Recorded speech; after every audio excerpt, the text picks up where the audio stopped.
இன்னல்கள், குடும்ப விஷயங்கள்ல கருத்து வேறுபாடுகள்லாம் இருந்தா அதெல்லாம் காணாம போயிடும். அப்படி இருக்கிறதுனால ஸ்க்ரீன்ல தெரியிற நம்பருக்கு கால் பண்ணி உங்களுடைய பெயர் விவரங்களை பதிவு செய்து, உங்களுடைய ராசி நட்சத்திரங்களை பதிவு செய்து முன்பதிவு பண்ணிக்கணும்.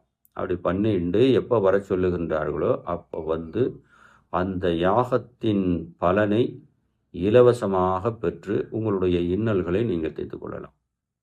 இன்னைக்கு இருக்கிற இந்த பொருளாதார சிக்கல்ல தனியாக ஒரு யாகம் நடத்துவதென்றால் அது முடியாத காரியம்.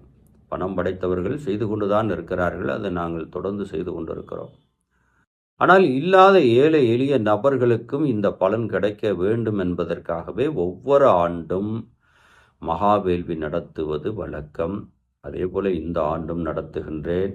சிம்மராசி சகோதர சகோதரிகளே, உங்களுடைய வாழ்க்கையில் சங்கடங்கள் இருந்தால், ஒரு எதிர்பார்ப்புகள்